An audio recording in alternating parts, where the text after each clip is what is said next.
Hey y'all, it's race weekend, so let's go along with the journey. So first, let's take you through my bags that I have packed for tomorrow. Uh, one is really big and it doesn't need to be. I just don't have another bag, but let's show you what I got. Okay, I have this way too big a duffel, but I just don't have another backpack. But I have my after race sweater. I've got some Benadryl just in case I forget to take mine or my husband or daughter need it. And then I got a couple of snacks for if I get hungry afterwards. And then over here in the kitty land, in my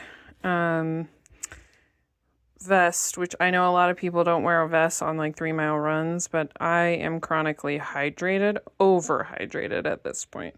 So I wear a vest, and I will probably drink a good chunk of this. I have my raincoat. It's a lightweight raincoat for in case it does rain, because it is supposed to rain tomorrow. We'll see. I'm going to fill up my 1.5 liter with 1 liter of electrolytes tomorrow. I do have gloves in here that I always keep in here just in case I need them. And then in the front pocket here, I'll be putting my phone in here with this, but I also have chapstick. That's always much needed. In fact, I need it right now. And then on the other side, there it is, I have some Body Glide. So that's what I have in my bag right now. Next, we're gonna go pick up my race packet. I am parked in my car, and let's head to lunch with my husband and then to go pick up my race packet. Let's go through this packet. Let's see what we got. I know I got a shirt because they asked me for my size. I don't know if it fits. I don't know any of those things.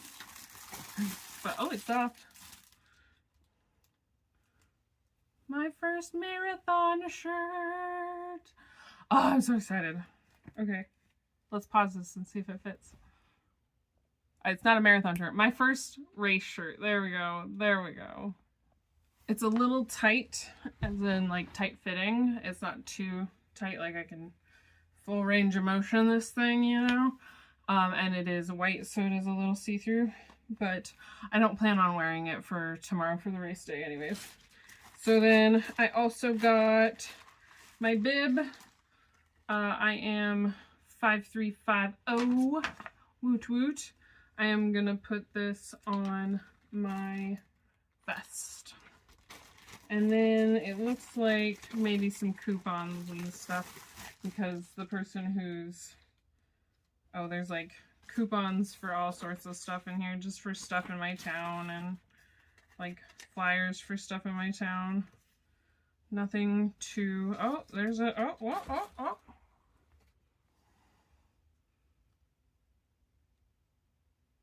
Huh, a grape nutrition tab. So there is a one freebie in there. The rest of it is just like, that's fine. Sponsorship and all sorts of stuff. Pretty cool. I suppose that is pretty much all that I am going to be recording until tomorrow, I think. I mean, I got my bag packed. I'm going back and forth on whether or not I want to wear headphones. I generally don't wear headphones when I'm running. And I keep thinking, like, I want to be in the present moment for this race, because, like, this is my first race ever. Like, I have never even run against kids in school and stuff. And so, like, I really want to be in the present moment for this. And so I'm thinking of leaving headphones completely out of the bag. And then, yeah, I guess all that I have left is to tape this little baby to my vest, and then go about my day. I'm at 8,000 steps for the day, and I don't want to get a ton more. I'll probably get 1,000 more just from my day to day. But I don't really want to overdo my legs today. I want to keep it at 10,000 or under. And then I'm going to go to bed early tonight. I'm going to take some magnesium before bed as usual. I'm going to try and take it early so I feel good.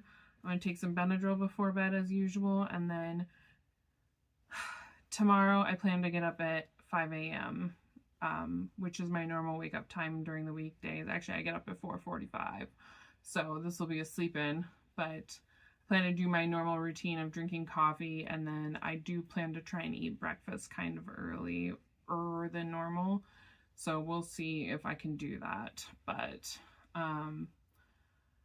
I am really nervous. My biggest thing is I'm really scared I'm gonna fail, which, like, I keep trying to remind myself that, like, failing is trying. Like, even if I fail, like, there's a ton of people out there who aren't trying at this race at all. So, like, I'm doing great. I'm doing great. So I just keep trying to remind myself I've got this, and just remind myself, like, everything happens for a reason, and that whatever happens during this race is supposed to happen. And so the nerves will disappear at the end of the race, right? So they're not going to last forever. Eventually I'm going to finish the race, and then the nerves will be gone because I'm done. So, yeah. Which, I mean, it helps that I saw, like, Philly Bowden was, like, recently, she was doing a track race, and then she DNF'd it, but, like, the day before, she was really nervous. But also, like, if a pro athlete like Philly Bowden can DNF a race, an average person who just started running 12 weeks ago can also DNF a race if she needs to. So what happens will happen, and there's nothing I can do about it today. And I'm as trained as I can be. There's no more training I can do today that'll suddenly help me tomorrow. So I'm going to focus on the things that I can control, which is my food intake, my water intake, my sleep to a certain degree, and just how much I use my legs today. So those are the things I'm going to focus on controlling right now. And I had this thought this morning. I was like, I kind of opened my garage a little bit to let some cool air in, and I was like on the floor laying, doing some dead bugs. And I looked over out the mountains, and I had the thought, I can't control the mountains. I can't control how high the mountain is. I can't move the mountain. I can't make it smaller. I can't make it bigger, any of those things. But what I can control is what I bring to climb that mountain, my attitude on the mountain, and how prepared I am for the elements on the mountain. So do I have my raincoat? Yes. In fact, I actually do. Do I have water? Yes, and I will. Do I have chapstick? Yes. Do I have Body Glide? Yes. So I have controlled the preparation of this. Have I trained for this? Absolutely. Have I controlled the preparation of this? 100%. Can I control what happens during the race? No. Can I control it any more than I can control the mountains? No. So, ready or not, here we come. Good morning. It's race day. I slept pretty good. I went to bed early. I took my magnesium early, and I was tired by like 6:30, which was good. So I went to bed early, and I got up at 5. And I've just been drinking my protein coffee. I am gonna try and eat before I go. Some granola, just something light to get on my tummy. And then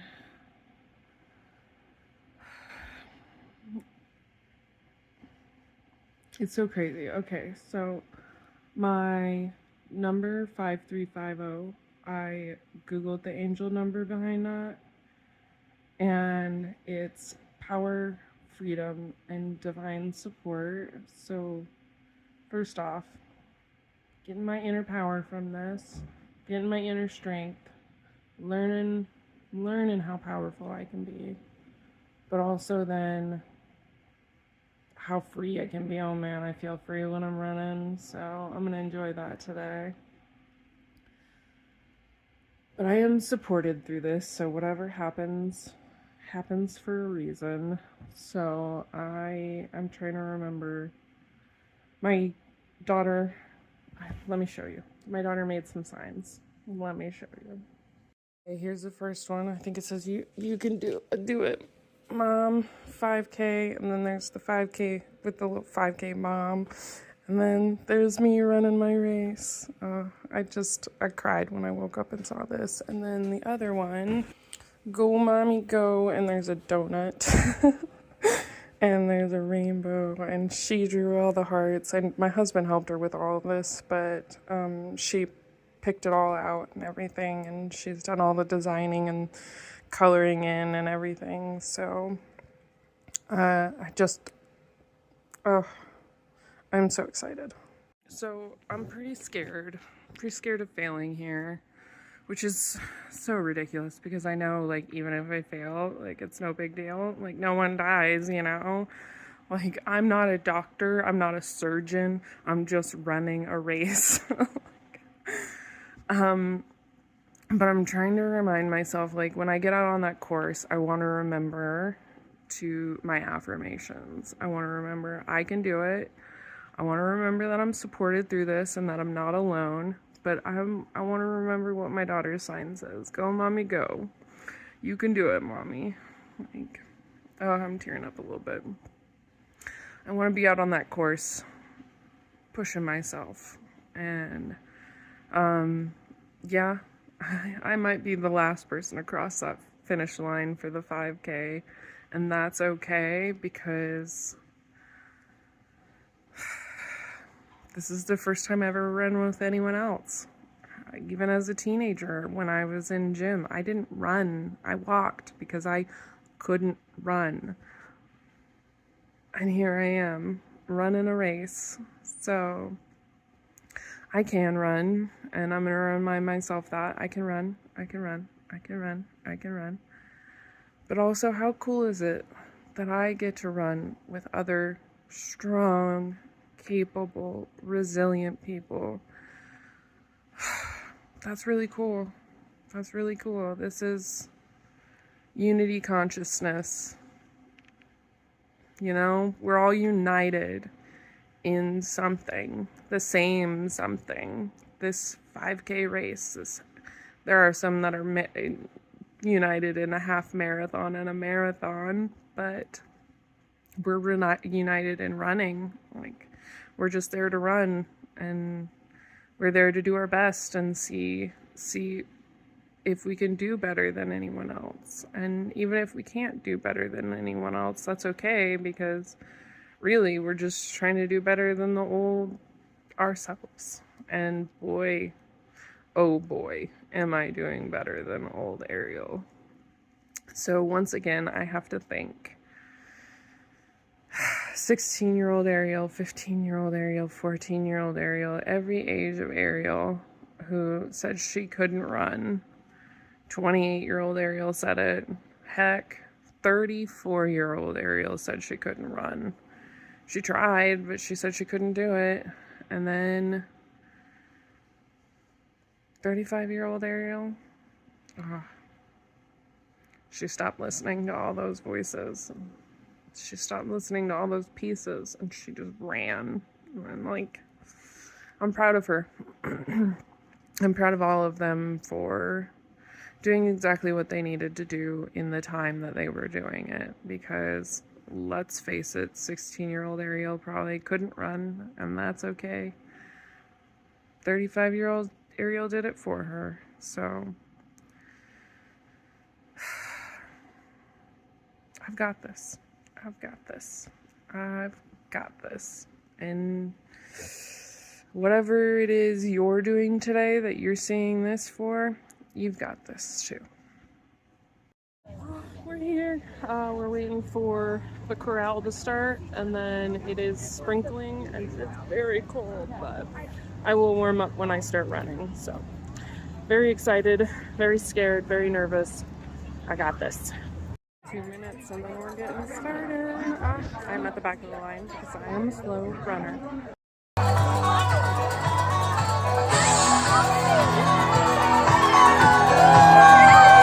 I see an Oregon sweat. I see a Willy Wonka sweatshirt. I like that one.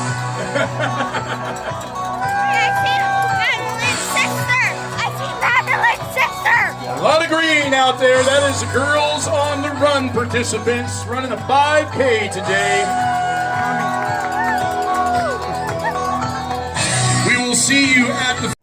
I'm at 2.69 miles, 36-minute pace. Let's finish this thing strong. Aerial racer. Sierra Jones and Cassie Wilson coming across.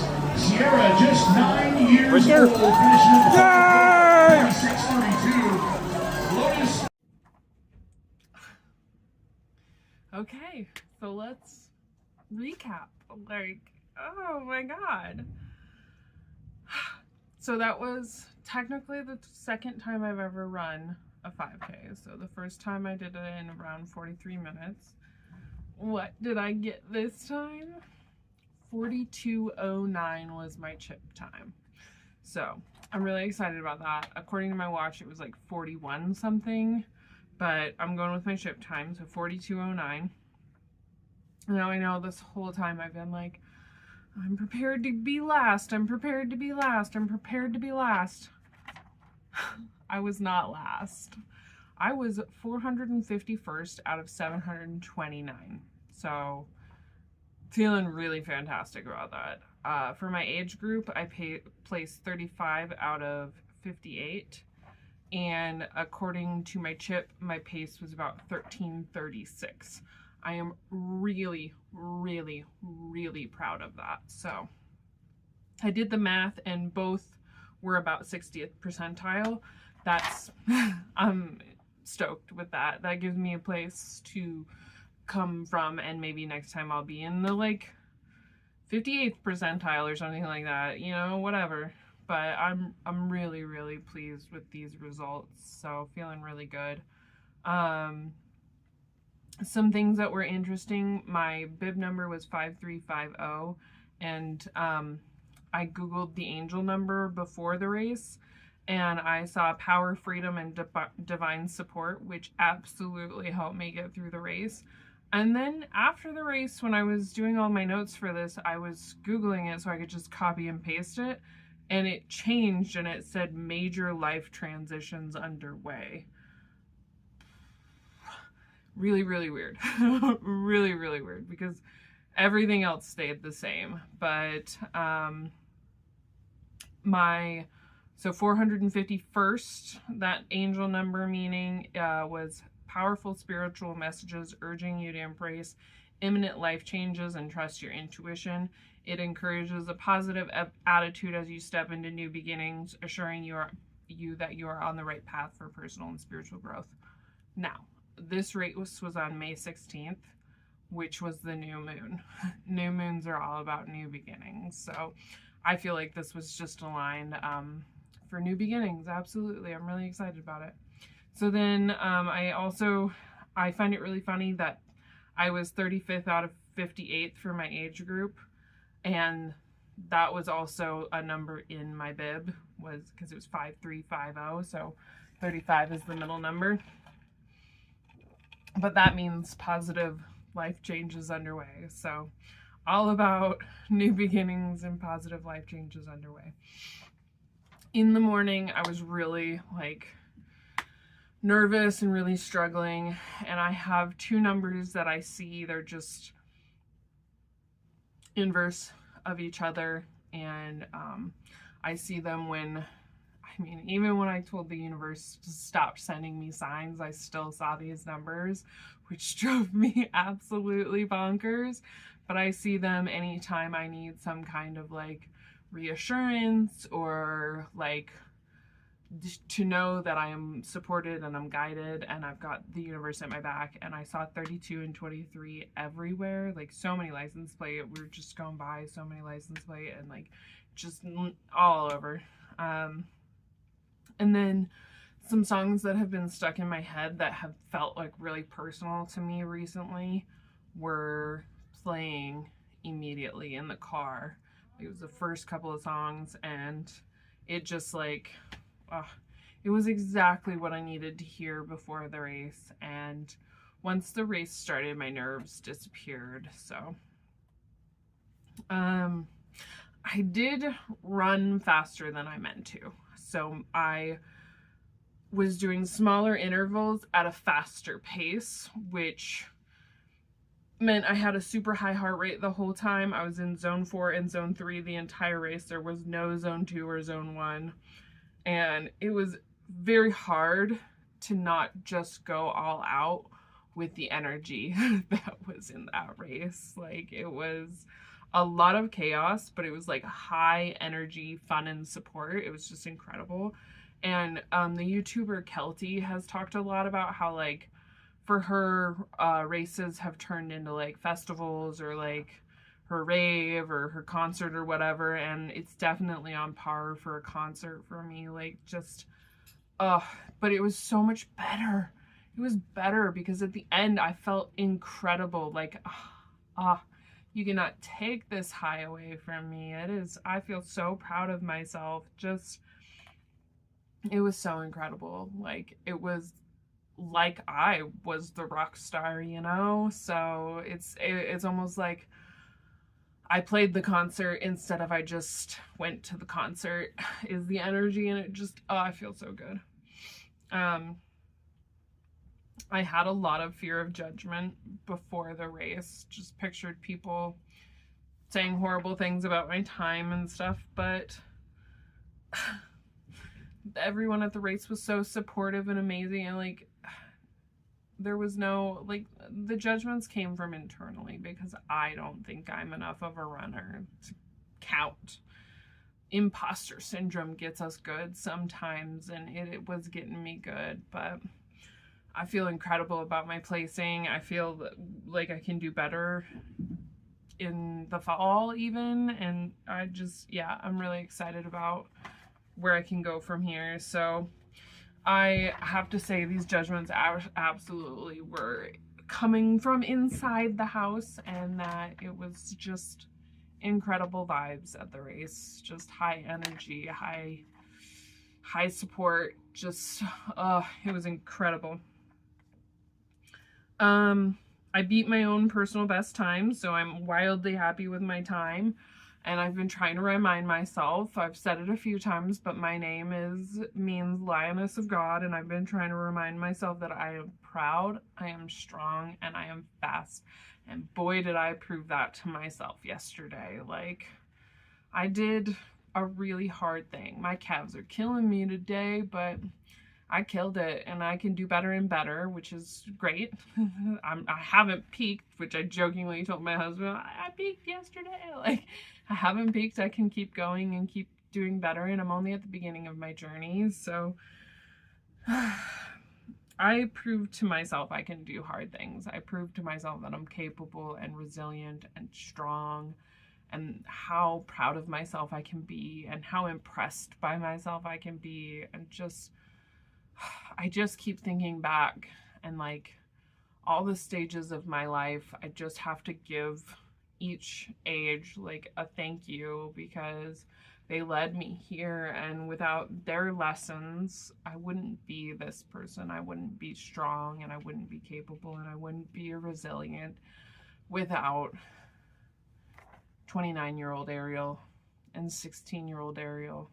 And there are things that are hard to forgive each of these stages for. Man, there's some things 16-year-old Ariel did that I am just, as an adult, I struggle to forgive her. But she was a child, and she didn't know any better. She didn't understand the world, and so I'm not gonna harp on her. In fact, I'm gonna thank her, because she walked instead of run, and I ran and walked because of who she was. And so I'm proud.